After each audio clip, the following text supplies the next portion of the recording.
Sambahin ang ngalan mo.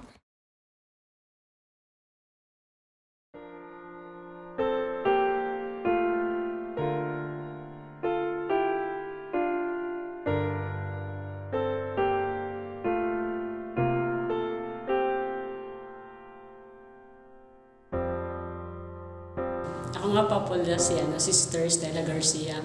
Ako po ay nabibilang sa Franciscan Missionary Sisters of Assisi. In my experience po, yung bukasyon ko talaga ay nagsimula siya sa yung simpleng kwento-kwentuhan lang, sama-sama ng mga kaibigan, ganun. Hindi talaga totally yung tulad ng iba na parang andun yung ano nila na, oy, si Lord nakipag-usap sa akin, ganito, ganyan. Pero sa akin hindi. Iba, nararamdaman ko yung tawag ng Panginoon na kasama ko yung mga kaibigan ko, nagiinuman, joke lang. Hindi nagiinuman lang, parang ganon. Tapos, yung hamon ng mga kaibigan, doon yung nagsimula ng sabi ng isa ko sa mga, yung mga barkada ko, sabi, ay, dito na naman yung demonyo. Nakipagtagaya na naman. Tapos sabi ko, uy, hindi naman, papakita ko sa inyo na talagang ako may Panginoon, na pinupuri ko ang Panginoon. At dahil doon, papasok ako sa kumbento. Tapos, ayun, kaya nagsimula yun. Tapos, nung sasalita ko yung nasabi kong magmamadre ako, papasok ako sa kumbento, parang nagkaroon ng yung puso ko. Parang hindi na ako naging tahimik. Kaya isang araw, naimbitahan ako ng isa sa aking mga kaklase doon sa, nung ako'y nag-college, sabi niya, tara, sama tayo, mayroong encounter ng mga kabataan doon sa malayong lugar. Tapos sabi ko, ang gagawin doon? Sabi ko ng ganun. Sabi, wala lang. Tapos sabi ko, may gwapo ba doon? Sabi ko, siyempre, may gwapo. Sabi ng ganun. Kaya sabi ko, sige, tara, punta tayo. Hanap tayo ng gwapo. Sabi ko ng ganun. Pero sa kasamaang palad, ang nakita namin doon, yung mga seminarista. Siyempre, hindi mo pwedeng agawin yung mahala ni Lord, no? Kaya ayun, nakaupo ko sa gilid. And then, it's just out of a sudden. May nakita nung habang nag-iikot-ikot ako doon sa grupo namin doon, nang may mga put up, yung mga vocation booth, ganun. Tapos, nakita ko yung sarili ko, nandun ako sa gilid ng isang booth doon na napakahirap. I mean, yung vocation booth niya na parang walang pumupunta, tapos parang ang dilim, ganun. Kaya kinuha, may isang pamphlet doon na kinuha ko, tapos may number doon. Tapos mga nakaraang sumusunod na araw, ayun, nagiinuman na naman uli. Tapos sabi ko, eto na. Sabi ko, magmamadre na ako. Sabi ko ng ganun. Tapos dito ako, sabi niya, sige nga, paano ako magmamadre? Sabi ko, sige, tatawagan ko tong madre ito. Pag nagmi-miss call to, sabi ko sa'yo, pasok ako agad. Tapos yun, inuman kami, ganyan. Tapos maya-maya, siguro mga around 7, tumawag yung madre. Tapos siyempre, English, lasing ka. Di magaling ka rin mag-English, diba? Pag nalasing ka, galing mag-English kasi yung tumawag ay Korean. Tapos sabi ko, sister, I want to become a sister. Tapos talagang nilakasan ko yun para marinig ng mga kaibigan ko, ganun. Tapos ayun, natapos na. Basta sinabi ko lang, binanggit ko lang. Tapos nung kinabukasan, yung nawala na yung alak, doon ko na naisip. Sabi ko, hala, mayroon pala akong pinangakuhan. Kaya doon na nagsimula. Doon ako parang nabaga-baga ko na sabi ko, hala, kailangan ko pala talagang gawin yun. Pero hindi talaga yung galing sa puso ko na just because of this one, ganun. Kaya doon nagsimula siya. Yung isang salita na yun na gusto kong magmadre, para siyang naging totoo dito sa puso ko. Kaya hinamon ko talaga yung sarili ko that time. Hindi ko tinapos yung aking pag-aaral. Fourth year college ako that time, no?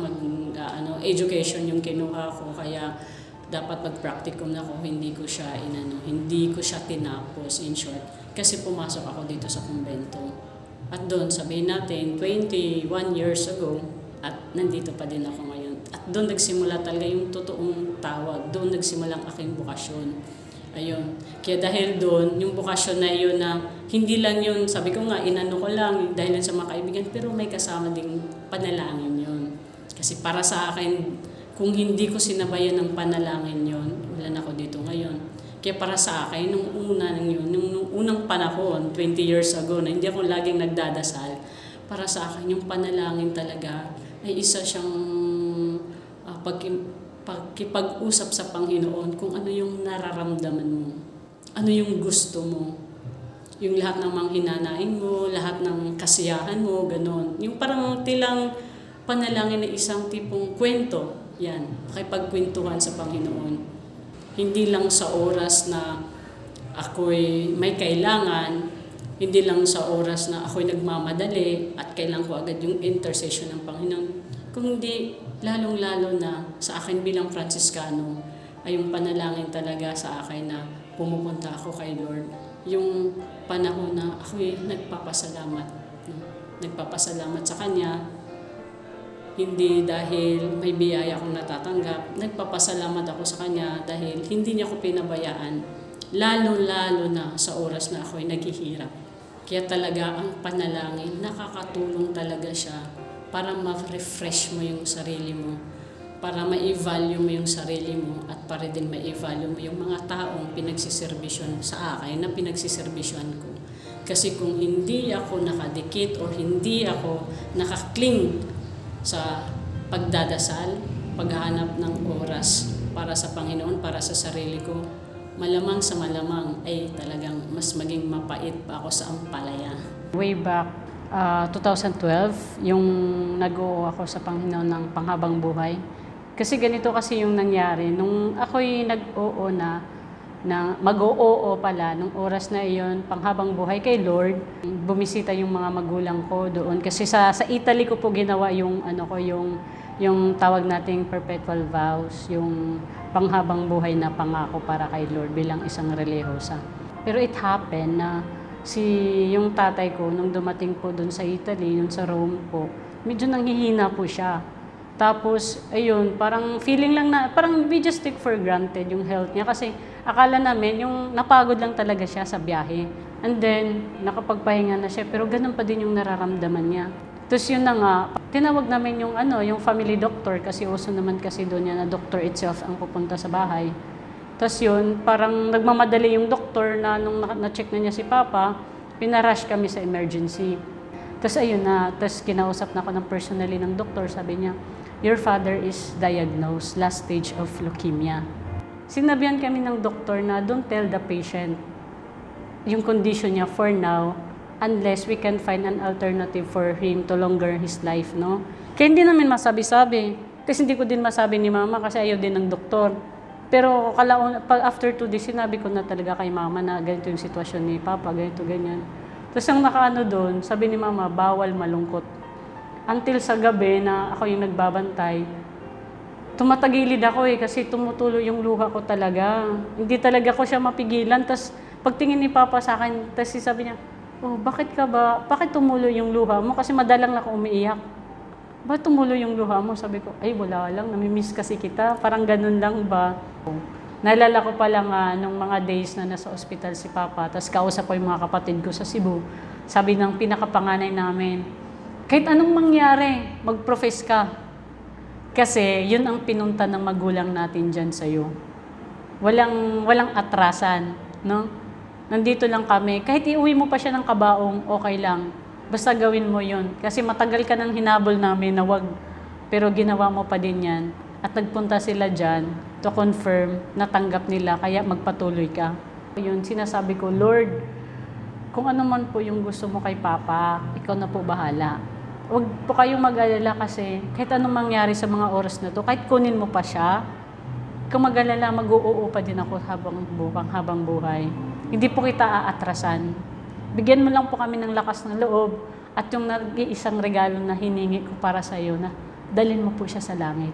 Na it was really a wonderful challenge na masabi ko ngayon. Kasi sa kabila ng hirap, sa kabila ng sakit, ng nararamdaman ko sa mga oras na yon, ay nanatili pa din akong tapat sa Kanya. Nanatili pa din akong malakas na magsabi na, oo Lord, sa iyo ako pang habang buhay. Kasi pwede kong sabihin yun na, ayoko muna Lord, alagaan ko muna si Papa. Tapos pag namatay siya, ihatid ko muna siya. Tapos bigyan mo akong oras mag-isip. Kasi baka ma-depress ako, mga ganun. Pero hindi, sinugod ko yung pagsubok na yun. Sinugod ko yung oras na yun kasi alam ko at nararamdaman ko na sa kabila nyo, meron akong kapayapaan sa puso ko. Pero really, prayers can help you, can help me. It helps me na kakalma ko sa mga panahon na ako'y naghihirap, sa panahong bumibigat na yung buhay ko, gano'n. At sa panahong ako'y masaya. Kaya napaka-importante ang panalangin para ikay maging buo, at para ikay maging laging kasama ng Panginoon. Kaya nga po, itong pagninilayan natin sa araw na to, itong sa kabuuan ng taon na titingnan natin yung Ama namin, talagang napapakaano sa akin yung isang verse na nagsabi na, hallowed be thy name. No? Yung hallowed be thy name, kung paano siya nagiging importante sa akin at gaano siya kaganda sa buhay ko, sa aking experience kay Lord at sa aking pang-aaraw-araw na buhay. Yung pinupuri mo pa din ng Panginoon, yung nire-recognize mo yung pangalan ng Panginoon na sa kabila ng lahat. Kasi, di ba, pag tayo naghirap, pag tayo ay nakaranas ng kakaiba, masabi mo pa bang, Lord, thank you sa aking suffering. Lord, salamat at minamaritis ako. Lord, salamat at binabagsak ako. Di ba? Napakahirap. Pero sa awa ng Diyos, itong word na hallowed be thy name ay nagiging very significant sa akin. No? Dito lang sa mga nakaraang panahon na may mga experience ako na talagang napakabigat siya. Experience na hindi mo talaga maisip si Lord. In the sense na hindi mo talagang masabi, Lord, thank you. Pero nabanggit ko yun at naramdaman ko yung kapayapaan at ang saya dito sa puso ko. At talagang in my own experience, sabi ko talaga, Lord, hallowed be thy name. Kasi yung experience na hinarap ko, yung experience na hindi ko alam saan ako magpunta, hindi ko alam kung sinong pananiwalaan ko, hindi ko alam kung ipagpatuloy ko pa ba yung mission ko, hindi ko alam kung mamahalin ko pa ba si Lord sa hirap ng pinagdaanan ko.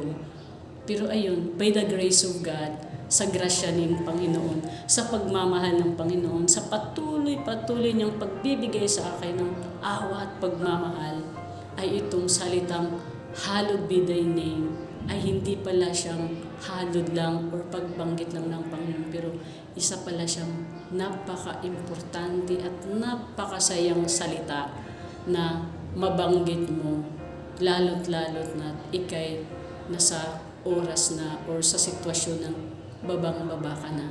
Kasi in that way, talagang nire-recognize mo pa din si Lord. Nare-recognize ko pa din ang pangalan ng Panginoon na siya'y nasa akin, na siya'y pupurihin ko pa din sa hirap at ginawa. Ang akin namang